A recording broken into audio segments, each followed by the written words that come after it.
তো welcome back to my channel Rajbanshi দিদি। আপনারা কেমন আছেন জানি আপনারা খুব ভালো আছেন, আর আমি অনেক অনেক ভালো আছি। তো ভিডিওটা শুরু করলাম, এখন বাজে 10:30। তো গুড মর্নিং আর শুভ সকাল।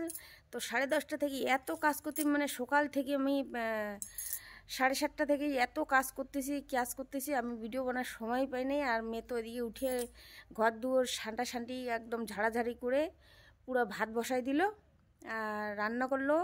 আর আমি এত কাপড় কাচ্ছি মানে 3-4 দিন থেকে এত সাতাও আর এত কাপড় জমছে কি বলবো, আর আপনাদেরকে বুঝাইতে পারবো না। তো চলো দেখাই। ধোয়াটা তো দেখাইতে পারি নাই, কেন মেয়ে রান্না করতেছে, ছেলে এখানে কাজ করতেছে আর আমিও কাজ করতেছিলাম, তো ধরার লোক ছিল না সেই জন্য। তো চলো। চুলগুলো তো একদম ঝুলমুলি পাগলির মতন হয়ে গেছি কাজ করতে করতে, মাথাটা তো আছাড়া সাচ্ছাড়া নাই ধর। এই দেখো কাপড় লাইন এই দিক থেকে শুরু করে একদম এই অবধি ওই অবধি আছে, দেখানো যাচ্ছে না ওয়ালের ওই দিক দিয়ে। আর এখানে একটু লেপ তোষকগুলো বাইর করে দিছি। এত কি বলবো, এত দিন পর রোদ্র উঠছে না, খুব ভালো লাগতেছে আর খুব খুশি হচ্ছে। আর এতগুলো কাপড় কাচ্ছি, ছেলে আর আমি কাচলাম দুইজন মিলে। তো মেয়ে রান্না করলো, তারপর তো ছেলে আমাকে একটু হেল্প করলো। তো দাও মা আমিও একটু কাইচে দেই। তো দেখতে থাকো আর সঙ্গে থাকো সারাদিনে কি করি। আর এখন তো কাছাকাছি হয়ে গেলো, এখন স্নান করে একটু বীরপাড়া যাব, বীরপাড়াও যাইতে পারি। আর মাদারিও যাওয়ার আছে, গ্যাস অফিসে নাকি কি কালকে একটা ওটিপি যাচ্ছিলো, তো সেই ওটিপিটা আমি ফোনের মাধ্যমে দেই নেই। তাই আমি বললাম দাদাটাকে আমি নিজে যাব, আমি তোমাকে চিনি না, কয় ওটিপিটা দিলে আর আসতে হতো না।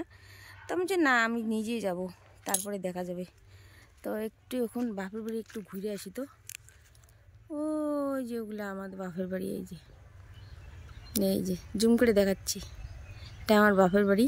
তো একটু ঘুরে আসি, মার শরীরটা ভালো না, এই জন্য একটু দেখে আসি, পরে মা বলবে নাকি আমি তো আসি আর আমার মেয়েটা আমাকে দেখতেই আসলো না, তাই না? তো যাই একটু দেখে আসি। তো চলো আইসে স্নান করে আবার বীরপাড়া যাব। আর বীরপাড়ায় যাব কি নিব সেটা তো আপনাদের সঙ্গে শেয়ার করবো, তাই না? তো চলো। তো বন্ধুরা বাড়িতে কাজকর্ম করে চলে গেছিলাম বীরপাড়ায় যে এটিএমে ঢুকছিলাম, এটিএম থেকে এই যে এখন যাচ্ছি আমি কসমো বাজারে। যে সবাই আর কি সবার হাতে দেখবা কসমো বাজারের আর কি প্লাস্টিক। তো এই যে কসমো বাজারে আমরা ঢুকে গেলাম, আর পুরা শপিং মলটাতে আমরা ঢুকলাম। জিনিস তো আমাদের পছন্দ হচ্ছে না, যে যেটা পাচ্ছে সেটা তো নিচ্ছে সবগুলো আর কি, শাড়ি, চুড়িদার, কাপড়, তারপরে বিভিন্ন ধরনের সোয়েটার, মানে অনেক ধরনের জিনিস ছিল আর কি। সেগুলা আর কি 50% ডিসকাউন্ট দিছে নাকি। তো এত ভিড়, তখন আমরা গেছিলাম অত লোক ছিল না, কিন্তু উপরে অনেক লোক ছিল, পরে আবার অনেক লোক দেখলাম। তো সব কিছু ব্ল্যাঙ্কেট যা কিছু হচ্ছে সবগুলাই আর কি দিছে। তো আমি এখন এই নিচেরটা করে এখন যাচ্ছি উপরে। তো উপরে অনেক কিছু এখানে আছে আর কি, সব কিছুই আর কি, এগুলো সব ডিসকাউন্টে দিছে আর কি। তো আমি দেখলাম, আমি তো আপনাদের সঙ্গে তো আমি শেয়ারই করতে পারলাম না, অনেক রাত হয়ে গেছিলো। তার মধ্যে আমাদের ঘুটঘুটিটা বলতেছিল, ভাইয়ের মেয়েটা নিয়ে গেছিলাম, তো ওরা বলতেছিল কি, ও বলতেছো আর কি পিসি আমাকে তো মেলা বাড়িতে নিয়ে গেলে না, কোথায় একটা ঘরের মধ্যে নিয়ে গেলাম। যে তোর পাগল, ঘরের মধ্যে না, ওটা ইসে শপিং মলে গেছিলাম। তোকে আমাকে মেলা বাড়ি নিয়ে যাও, তো ওকে আবার মেলা বাড়ি নিয়ে গেলাম। তো আমাদের তো এই যে শপিং মলটা বিশাল বড় আর কি, এটা নতুন খুলছে, মানে বিভিন্ন ধরনের জিনিস আছে। আমরা ঘুরে ঘুরে সব কিছুই দেখতেছি, কি নিব না নিব সেটা আমরা ভাবতেই পারতেছি না, কি নিব না নিব। আর ঘুরঘুরিটা আবার হ্যাঁ হাই করতেছে। তো অনেক বড় শপিং মল, আমি কোনো দিন যাইও নাই, তো এবারে প্রথমবার গেলাম। আর প্রথমবার গিয়ে একটু ভিডিও করলাম। যাই হোক বিশাল বড়, আমি ঢুকি নাই যেহেতু। এগুলো সব ডিসকাউন্ট আর কি, 50% ডিসকাউন্ট।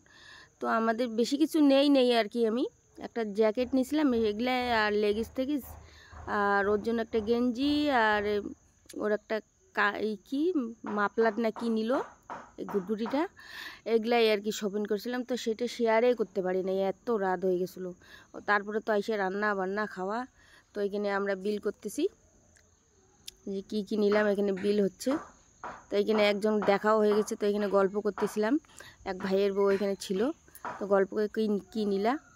আর আইসা এই যে আমরা শিশুবাড়ি মেলাতে, মানে এখন গাড়ি তো বন্ধুরা, এই যে বীরপাড়া থেকে আইসে সন্ধ্যা বাতি দিয়ে ঠিয়ে চাটা খেয়ে তারপরে গেলাম এই যে মেলা বাড়িতে। এটা আমাদের শিশুবাড়ির মেলা। আর এই মেলাতে ঢুকে কেউ নাই, আমরা মা মেয়ে ভাস্তিটা মানে খাইলাম, চাট খাইলাম আর এগলোর খাইলাম, আর বাস এতটুকু শেষ, চলে আসলাম। তো চলো।